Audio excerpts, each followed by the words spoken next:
हे नाथ मुझने मति शुद्ध देजो, हइये सदा सेवक भाव રહેજો। છો શબ્દો મારા પણ આપ આવીને કહેજો, રાજી થઈ અક્ષર ભાવ દેજો, રાજી થઈ અક્ષર ભાવ દેજો। શ્રી સ્વામિનારાયણ ભગવાનની જય। અક્ષર પુરુષોત્તમ મહારાજની જય। गुणातीतानंद स्वामी महाराजनी जय। प्रमुख स्वामी महाराजनी जय। प्रगट गुरु हरि महंत स्वामी महाराजनी जय। सूरत अक्षरधाम महोत्सवनी जय। दरेक दिव्य हरिभक्तों ने भावभर्या घर सभाना जय स्वामी नारायण। घर सभा बेनी अंदर आज આપણે એક નવા વિષય સાથે મળ્યા છીએ।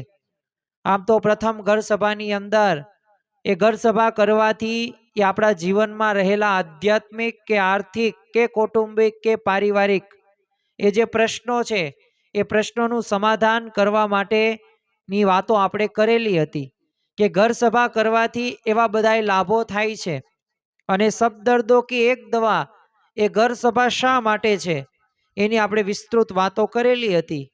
તો આજના ઘર સભા 2ના પ્રવચનની અંદર આપણે સૌ કોઈ એકઠા થયા છીએ।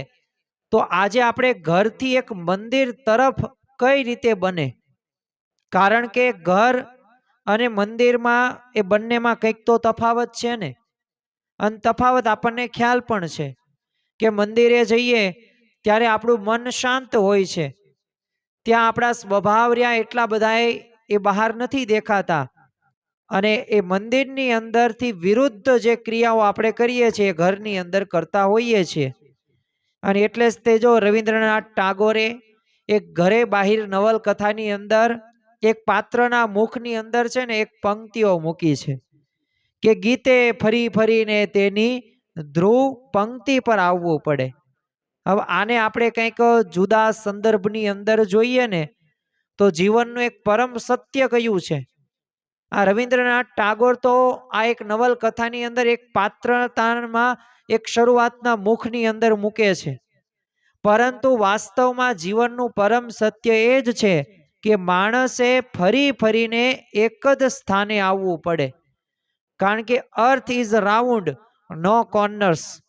પૃથ્વી ગોળ છે, એને કોઈ પણ પ્રકારનો ખૂણો નથી, એટલે ફરી ફરીને તો ઘર બાજુ જ એને વળવું પડે।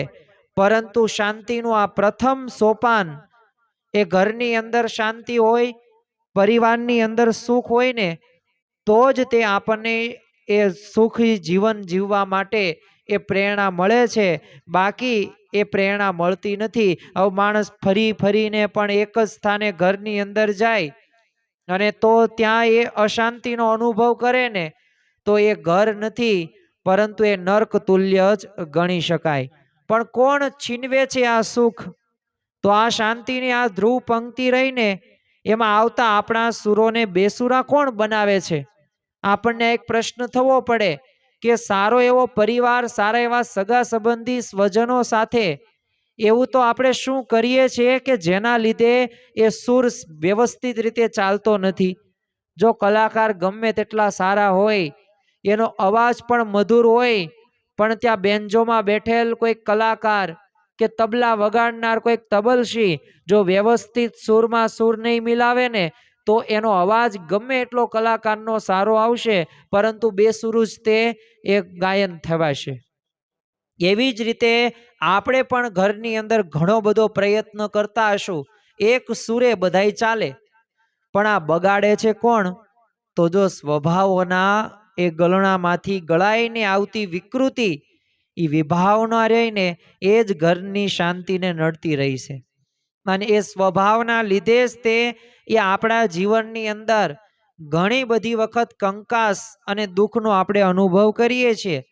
અને જો એટલે જ તે આપણા ઋષિ મુનિઓને અને આપણા ધાર્મિક ગ્રંથોને ખ્યાલ હતી કે ઘરને જ્યાં સુધી મંદિર નહીં બનાવવામાં આવે ને ત્યાં સુધી ત્યાં શાંતિ હોવાની નહીં। એટલે વૈદિક ઘરોની વાત એ આપણા શાસ્ત્રોની અંદર ઋષિ મુનિઓએ કરેલી છે અને આપણને એક એવી નવી વિભાવના આપેલી છે। અને સાચા અર્થની અંદર એક આપણા મકાનનો સાચો અર્થ કોને કહી શકાય? અને કઈ રીતે આશ્રમ બને, કઈ રીતે ઘર મંદિર બને અને કઈ રીતે આપણું ઘર જ તે એક તીર્થ બને, તો એની વાત એ આપણને આપણા શાસ્ત્રોની અંદર ઋષિ મુનિઓએ કરેલી છે. તો એ જ વાતો આજે આપણે ટૂંકી ટૂંકી વાતો સમજવાના છીએ. આજે પ્રસંગો થોડાક લેશું, પણ થોડાક આપણે મુદ્દા સમજવાના આજે પ્રયત્ન કરશું. જો આ ઘર સભા આપણે જે કરીએ છીએ અઠવાડિયાની અંદર 2 થી 3, તો આ ઘર સભાનો મુખ્ય ઉદ્દેશ એ જ છે કે આ ઘર સભાથી આપણે જિંદગીમાં રહેલા પ્રશ્નોનું સમાધાન થાય, સત્પુરુષ અને ગુણાતીત ગુરુ પરંપરાની આજ્ઞાનું પાલન થાય. આજ આ મુખ્ય એક લક્ષ્ય સાથે એ આપણે આગળ વધવાનું છે. જો આત્મિક શાંતિ એ આપણને શાસ્ત્રો, સંતો અને સાચી સમજણ જ આપશે. અને ઘર હોય કે ઘરમાં શાંતિ હોય કે પરિવારમાં સુખ મેળવવા માટે એ આપણે આત્મિક શાંતિ શોધવી જ પડશે, અને એ ઘર સભાથી શક્ય છે. એ આધ્યાત્મિક રીતે જો આપણે આગળ વધીએ અને લૌકિકમાં પણ આધ્યાત્મિકતા જ્યારે ભેળવવામાં આવશે ને, ત્યારે આપણને એ શાંતિનો અનુભવ થઈ શકે છે. જો મકાન અને ઘરમાં કંઈક તફાવત હોય છે. હવે મકાનની અંદર સ્વાભાવિક રીતે શેનું બનેલું છે? તો ઈંટ, સિમેન્ટ, કપચી, લોખંડનું બનેલું હોય છે. સામે પક્ષે ઘર કેનું બનેલું હોય છે? તો ઘર પોતે એક ભાવનાઓથી બનેલું છે. એક આત્મીયતા સાથે એ લોકો બધાય રહે છે ઘરની અંદર. સ્વાભાવિક રીતે મકાનની અંદર સુવિધાઓ હોય, ઘણી બધી સુવિધાઓ હોય છે, પણ ઘરની અંદર સંસ્કાર હોય છે. મકાનમાં લોકો રહે જ છે, પણ આત્મીયતા એ ઘરની અંદર જ જોવા મળે છે.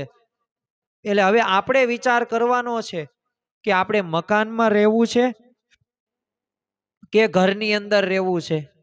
શું આપણા ઘરને આપણે મંદિર બનાવવું છે, તીર્થ બનાવવું છે, કે બસ એ 4 બાય 10 બાય 15 બાર 15ની એ આપણી રૂમ હોય, રસોડું હોય, એ આપણો હોલ હોય, બસ એમાં ને એમાં જ તે આખું જીવન પસાર કરવું છે? તો એ આપણે નક્કી કરવાનું છે કે આપણું જે ઘર રહ્યું એ ઘર મંદિર છે, તીર્થ છે, કે મકાન છે, કે પછી રહેવાની એક જગ્યા છે. ઘણી બધી વખત આપણે રહેવાની જગ્યા તરીકે આનો ઉપયોગ કરતા હોઈએ છીએ, પણ શું આપણે એવો ક્યારેય વિચાર કર્યો કે આ જ મકાનને, આ જ રહેવાની જગ્યાને મારે તીર્થ સમાન બનાવવું છે? જો તમે યાદ રાખજો કે જો આપણે તીર્થ નહીં બનાવીએ, મંદિર નહીં બનાવીએ ને, તો એક લાક્ષાગૃહ જેવું થઈ જશે. અને આ લાક્ષાગૃહની અંદર મહાભારતની અંદર આપણને ખ્યાલ છે કે દુર્યોધનનો એ અહંકાર હતો, તો એને લાક્ષાગૃહમાં પાંડવોને મારવાની કૂટનીતિ કરેલી હતી. અને એ સ્વભાવના ટકરાવ એટલે લાક્ષાગૃહ. આપણામાં રહેલો અહંકાર એ લાક્ષાગૃહ, આપણામાં રહેલી ઈર્ષા એ લાક્ષાગૃહ, આપણે જે કટુ વાણી વાપરીએ છીએ એ એક લાક્ષાગૃહ. અને જો અગ્નિએ સાક્ષીએ એ પતિ પત્ની આપણા માતા પિતા પરણ્યા હોય, પણ આ કંકાસના અગ્નિની અંદર એ જલતા પણ રહ્યા છે. અને અત્યારે ઘણા બધા માતા પિતાઓ આ રીતે પોતે જીવે પણ છે. આવી રીતે પતિ પત્ની વચ્ચે એ કંકાસ અને કલહ હોવાથી એ શાંતિનો અનુભવ પોતે કરી શકતા નથી. એટલે આપણું મકાન આપણે લાક્ષાગૃહ બનાવવાનું નથી, આપણું મકાન, આપણું ઘર બનાવવાનું. ઘર પછી મંદિર, મંદિર પછી તીર્થ સમાન બનાવવાનું છે. જો મંદિર તો ઘણા બધા હશે, પણ તીર્થ સમાન મંદિરો કંઈક અલગ છે, એની કંઈક વિશેષતા પણ અલગ છે. એમ ઘર ને મંદિર ને મંદિરથી તીર્થ સુધી પહોંચવા માટે આવા બધા પ્રયાસો આપણે કરવા જ પડશે. પ્રથમ જ તે એક વૈદિક ઘરનું તમે જો લક્ષણ જોવો ને, આજે જો વૈદિક ઘર વિશે વાત કરવી છે, આજે મકાન કે 15 બાય 15ની રૂમની વાત નથી કરવી. હવે વૈદિક ઘરનું જો પ્રથમ લક્ષણ કયું, આજની આ ઘર સભા 2ની અંદર મુખ્ય મુદ્દો આ જ છે કે મકાનને એ આપણે તીર્થ બનાવવા માટે એ વૈદિક ઘર બનાવવું પડશે, જે આપણા સત્શાસ્ત્રો આપણને સમજાવે છે, જે ઋષિ મુનિઓ આપણને કહે છે. આમ તો અત્યારના સમયની અંદર આપણે શું કરીએ છીએ કે સવારે 8-9 વાગ્યે જાગીએ અને ગંધાતા મોંની સાથે એ ચા કે કોફી, એટલે આમ કહેવાય ને બેડ ટી થી શરૂઆત કરીએ છીએ. કોઈ પણ પ્રકારનું એ આપણી સ્વચ્છતા નથી રાખતા, નામ સ્મરણ નહીં, પૂજા નહીં. શરૂઆત જ આપણે ત્યાંથી થઈ જાય. મોબાઈલથી શરૂઆત થાય. ઇન્સ્ટાગ્રામ, ફેસબુક કે વોટ્સઅપના મેસેજથી કે યુટ્યુબના વિડીયોથી આપણી દિનની શરૂઆત થાય. આ ભજન કે પ્રવચન સાંભળવા માટે કરતા હોય તો સારું કહેવાય. પણ જો આ સોશિયલ મીડિયા એપ્લિકેશનનો ઉપયોગ આપણે એ કંઈ એમાં લાભ થતો નથી ને એવી રીતે કરતા હોય ને તો આપણી દિવસની શરૂઆત સારી ન કહેવાય. એ વૈદિક ઘરનું નિર્માણ નહીં થઈ શકે. અરે વૈદિક ઘરનું પ્રથમ લક્ષણ જ કયું છે? પ્રથમ લક્ષણ છે કે પ્રભુ સ્મરણ. આપણા દિવસની શરૂઆત આપણે પ્રભુ સ્મરણથી કરવાની છે. આપણે જે ભગવાનને માનતા હોય, જે સંપ્રદાયને ફોલો કરતા હોય, અને બ્રાહ્મ્ય મુહૂર્તમાં જાગવાનું છે. 8 કે 9 વાગ્યે નહીં. બ્રાહ્મ્ય મુહૂર્ત એટલે કયો સમય? તો 3:30 થી 4:10 સુધીનો સમય. તો એમાં આપણે જાગવાનું. શરૂઆતની અંદર આપણે 6 વાગ્યે જાગી શકીએ, પછી ધીમે ધીમે 5:30, 5, 4:30 એટલે 4 એટલે આવા સમય આપણે જાગવાની શરૂઆત કરશું. જો પ્રેક્ટિસ મેન પરફેક્ટ. આપણે આપણા બાળકોને જો સંસ્કારો આપવા હશે ને તો એને વહેલા જગાડતા પહેલા કરો. આ તો આપણે છે ને શાંતિનો અનુભવ કરવો છે ને કરાવવો છે. આપણા બાળકો આગળ વધે ને એવી દરેકની ઈચ્છા છે, પણ એ માટે પ્રયત્નો તો આપણે કરતા નથી. તો બ્રાહ્મ્ય મુહૂર્તમાં પોતે જાગે, કારણ કે એ જે મેઘા નાડી રહીને જે યાદ શક્તિ માટે સવારમાં વધુમાં વધુ પોતે કેચઅપ ડેટા કરી શકે. અઘરો વિષય લઈને પણ બેસે ને, અંગ્રેજી હોય, ગણિત હોય, એને સારામાં સારું આવડશે. જો આ ઘર સભાનો મુખ્ય ઉદ્દેશ એ જ છે કે શિશુથી માંડીને વૃદ્ધ સુધી દરેકના જીવનમાં કંઈક સાચી દિશા મળે, અને ઘર સભા દ્વારા ઘરમાં શાંતિ રહે ભગવાન અને સંતની દયાથી. કારણ કે આપણે એમની આજ્ઞાનું પાલન કરીએ છીએ. એટલે એમની આજ્ઞાનું જો પાલન કરીએ ને તો અવશ્ય શાંતિ થાય જ તે. એટલે શરૂઆત પ્રભુ સ્મરણથી કરવું અને વહેલા જાગવું જોઈએ. ઋગ્વેદની અંદર પણ કહ્યું છે કે એનો જે આપણે અર્થ જોઈ લઈએ કે જે ઉષ કાળે ઉઠીને જો પરમાત્માનું જો આપણે ધ્યાન ધરે છે ને તો એને ઈશ્વર બુદ્ધિમાન અને એ ધાર્મિક બનાવે જ છે. તો જો દરેકને બુદ્ધિમાન થવું છે, દરેકને આધ્યાત્મિક માર્ગની અંદર આગળ વધવું છે. કારણ કે તમે વિચાર કરો, ધર્મ, અર્થ, કામ અને મોક્ષ, આ 4 પુરુષાર્થ છે. તો મોક્ષ ક્યાંથી મળે? લૌકિક વ્યવહાર કરવાથી, આધ્યાત્મિક એવી સાધના કરવાથી આપણને મોક્ષ મળે. તો સૂર્યોદય પહેલા એ આપણે જાગી જવું જોઈએ, અને દિવસની શરૂઆતમાં તે ભગવાનનો આપણે આભાર માનવો જોઈએ, કૃતજ્ઞતા માનવી જોઈએ કે હે ભગવાન, તમે મને જગાડ્યા. કારણ કે દુનિયાની અંદર દરરોજ એ 1.5 લાખ એ માણસો મૃત્યુ પામે છે. 800 કરોડની વસ્તી છે.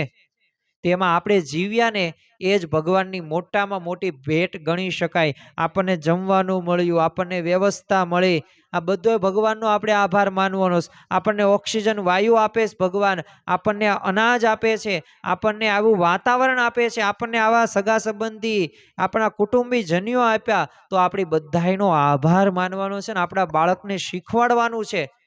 તો ઘરને મંદિર એ બનાવતા કોઈ અટકાશે નહીં, અને અટકાવાશે પણ નહીં. તમે તમારી રીતે પ્રયત્ન જો આવી રીતે કરશો, ભગવાન અને સંતની એ કૃપાથી, દયાથી તમે આ સ્થિતિ સુધી પહોંચી શકશો. એટલે યાદ રાખો કે વહેલા સૂર્યોદય પહેલા આપણે જાગી જવું જોઈએ.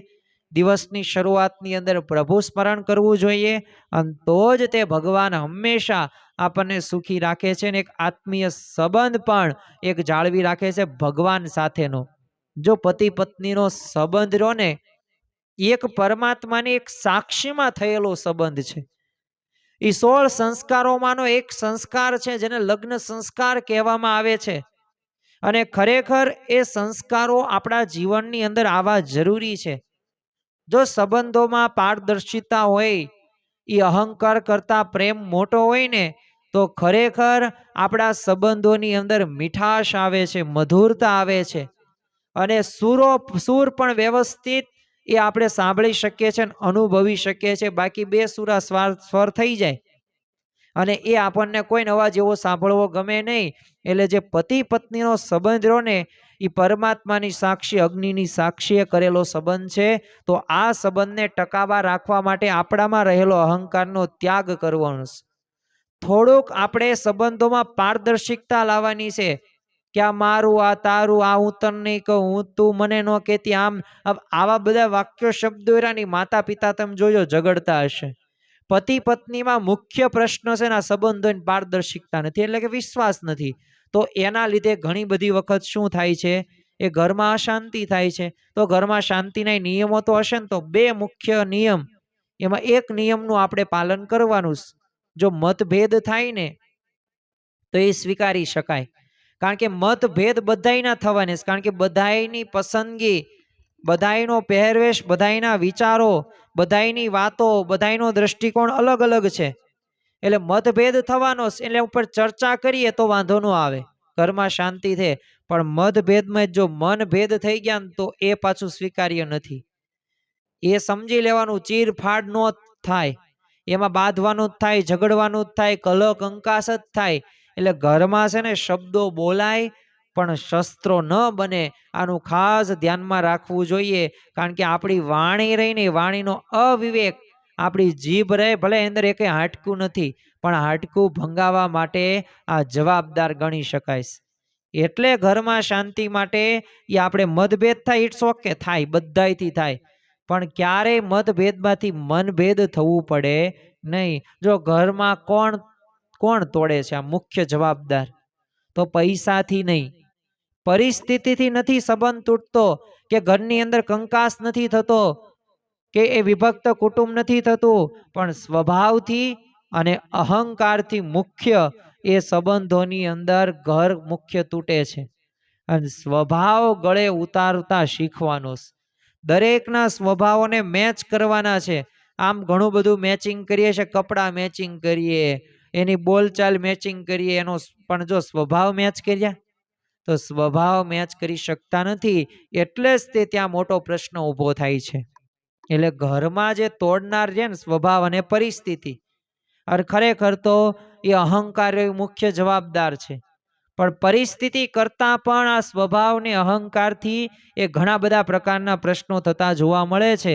એટલે આપણા જીવનની અંદર આ એક ધ્યાનમાં રાખવા જેવું છે. અને ઘરને આશ્રમના બનાવવાના 4 મુખ્ય ગુણો છે. જે 4 મુખ્ય ગુણો વિશે આપણે વાત કરીએ, અને તો જ તે આપણું આ ઘર રહ્યું ને એક તીર્થ સમાન બનશે, એક આશ્રમ સમાન બનશે. પ્રથમ જ તે નિયમ છે સહન કરતા શીખવું. એ મુશ્કેલીઓમાં આપણે અડગ રહેવાનું છે. અંદરો અંદર કંઈક ભૂલ થઈ જાય તો મોટું મન રાખીને એ લેટ ગો કરવાનું છે, કટ વળી જવાનું છે, તો ઘરમાં શાંતિ આપણને આવશે. બીજું, આપણે માફી માંગવાની છે, ક્ષમા છે ને આપણે મેળવવાની કે મને માફ કરો, મારી આ ભૂલ થઈ ગઈ. અને આ ભૂલોને ભૂલીને થોડું આગળ વધીએ ને તો જ ઘરની અંદર એ શાંતિ સ્થાપે છે. થોડોક આપણે સૌમ્ય, નમ્ર, એક વાણીના વિવેક સાથે એક મૃદુળતા સ્વભાવ રાખીએ, જેથી બધાયને ગમે આપણો સ્વભાવ. બીજું, એક સંયમ પણ રાખીએ, કારણ કે વર્તન અને વાણીમાં જો નિયંત્રણ નહીં હોય ને તો યાદ રાખવું કે ઘરમાં પ્રશ્નો સિવાય બીજું કંઈ થવાનું નથી. એટલે કે ઘર હોય, ઘરમાંથી મંદિર, મંદિરમાંથી આશ્રમ, આશ્રમમાંથી તીર્થ. એટલે જો ઘરમાંથી, મકાનમાંથી ઘર, ઘરમાંથી મંદિર, મંદિરમાંથી આશ્રમ, આશ્રમમાંથી તીર્થ, એ બનાવવા માટે આ બધા નિયમોનું આપણે પાલન કરવું જ જોઈશે. અને જો 21મી સદીનું એક સત્ય પણ એ જ છે, આ ટેકનોલોજીના જમાનાની અંદર આપણે સૌ કોઈ જીવી રહ્યા છીએ. ધીમે ધીમે વધી રહી છે, મોટા મોટા મકાનો પણ થઈ રહ્યા છે, 100 માળના બિલ્ડિંગ્સો છે. અમેરિકાની અંદર જ તે 100 માળનું એમ્પાયર બિલ્ડિંગ છે. પણ તમે વિચાર કરો, સુવિધાઓ બધી છે, ટેકનોલોજી પણ વધી રહી છે, પણ જો તમે યાદ રાખો, શાંતિ ધીમે ધીમે ઘટી રહી છે. નાના દિલ થતા જાય છે, ઈર્ષા વધતી જાય છે, અહંકાર વધતો જાય છે, માન વધતું ગયું છે, વાણીનો અવિવેક, વર્તનમાં અવિવેક. તો આપણે ફરી એ ધ્રુવ પંક્તિ ઉપર આવવું જ પડશે. કારણ કે જેમ રવિન્દ્રનાથ ટાગોરે કહ્યું કે ગીતે ફરી ફરીને તેની ધ્રુવ પંક્તિ પર આવવું જ પડે, એમ માણસે ફરી ફરીને આત્મિક શાંતિ તરફ દ્રષ્ટિ એ માંડવી જ પડે. અને એ જ મુખ્ય ધ્રુવપંક્તિ ગણી શકાય છે. તો આજે આપણે સૌ કોઈ એક સંકલ્પ કરીએ આજની ઘર સભાની અંદર કે મારું મકાન નહીં, મારું ઘર, મારું ઘર નહીં, મારું મંદિર, અરે મારું મંદિર નહીં, મારું આશ્રમ, મારો આશ્રમ નહીં, મારું તીર્થ સમાન એ મારું આ મકાન છે. તો એ માટે આપણે સૌ કોઈએ પ્રયત્ન કરવાના છે. ભગવાન અને સંત બહુ દયાળુ છે. પણ એમના ઉપર વિશ્વાસ રાખીને જો આપણે એમની આજ્ઞા પ્રમાણે વર્તશું તો ખરેખર એક મકાનમાંથી ઘર, ઘરમાંથી મંદિર, મંદિરમાંથી આશ્રમ, આશ્રમમાંથી તીર્થ સમાન એ બનતા કોઈ અટકાવી શકશે નહીં. અને આ જ સાચા અર્થની અંદર એક આપણું વૈદિક ઘર બનાવવા માટે જે ઋષિ મુનિએ સત્શાસ્ત્રોની અંદર, ગ્રંથોની અંદર કીધું, તો એ પ્રમાણે આપણું ઘર એક વૈદિક ઘરનું નિર્માણ થઈ શકશે. જય સ્વામી નારાયણ.